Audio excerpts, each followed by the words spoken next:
And so therefore, because there's no quorum, I can't remember the standing order, then we can't proceed. So you stop business and then you ring the quorum bell for a period, so that members who may be in the lobby, some may be having a cup of tea, some may be in their offices, but they are able to watch what's going on. They can now stream in and then we can continue. But when the speaker refuses to acknowledge you, and I'm saying point of order, they know the reason I'm raising this point of order, because they're not, they may be blind basically in terms of what their law says, but they are not blind, physically blind. They can see there's no people. So they know why I'm raising on a point of order, and they ignore. But more importantly, beyond, because many could argue, okay, so maybe somebody was in a spot of bother that day, didn't like your tie, didn't like the way you were looking that day. It happens to human beings. And then the thing escalated to a point where it should not have. But the important thing that was being discussed that day, did it proceed?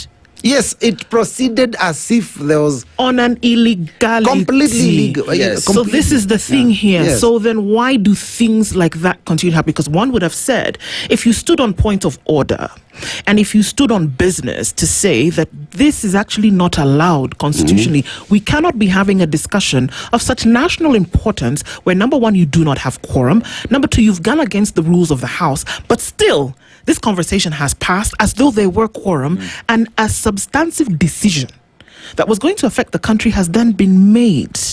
Who's to answer to that?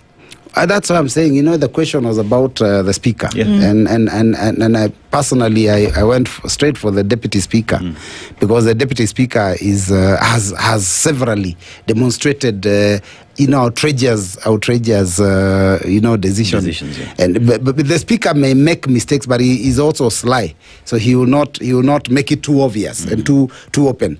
But clearly, all speakers will always be aligned to the side where they got their votes from. That's to be seen. I think there is also this issue of. It's a complicated thing. When you want to be speaker, the people that elect you are members of parliament. So ideally, you will find that the minority, and that in this case, even though we were a majority at the beginning, physically now we are minority because a lot of members have jumped ship and gone to the other side. But Azimio would be is basically minority when we started conducting business. At the election, we were majority. Members defected, others went, without doing it officially. So during the elections for the speaker, the Azimio brigade had a candidate in the person of former Speaker Marende. Yes. And the team of Kenya Kwanza had a candidate in the person of Moses Masika Wetangula. So basically, ideally, the people that made him speaker are the ones on the side of the majority now. And that is the UDA brigade, Ford Kenya, all those parties. And Wiper, ODM didn't vote for him. So naturally, as a human being, you would, when you're seated at that chair, and you're looking at a situation that would favor a Wiper member against a UDA member, there's a possibility that... But Robert, you see... we also have to be realistic. But Robert, when you talk about the infrastructure fund that was being discussed, or the sale of KPC, right? And there was no quorum. That means there was no way that matter would proceed for it even to be okayed, because it's an illegality. So here now one would say one can go to court on a technicality, because the process within which that the sale of KPC went through was illegal because there was no quorum in house. And now that we find ourselves here, does Parliament, does the Speaker care about the process that ends up with acts of Parliament, with decisions in Parliament, because the process should determine the end? Let me tell you something very interesting. Even if you go to court, the court has no eyes in the house. Wow. So the only thing the court would use is what we call the Hansard. Hansard, yes. And Hansard is a verbal, the verbal communication. Yes. Now, since I was not given the opportunity to raise the matter of quorum, if you look at the Hansard at that time, there is no mention that there was no quorum, because the speaker never gave me that opportunity. Oh my gosh, okay. The only thing that will be there is that, you have attempted to take the mace and I'm sending you away from the house. That will be on Hansard. But the reason why is not unanswered. So even if you go to court now, that it will be your word against.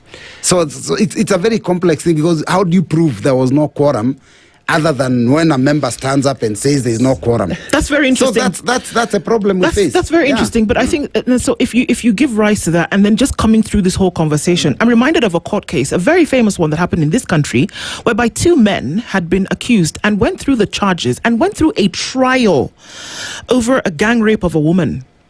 But on the court record, where the list of witnesses and all of this had been put down for the charge sheet, there was no signature by the court clerk. So they went through all the evidence sharing, all the evidentiary responsibility was given, but the judge had to dismiss the case based on the fact that that sheet had not been signed. Yeah.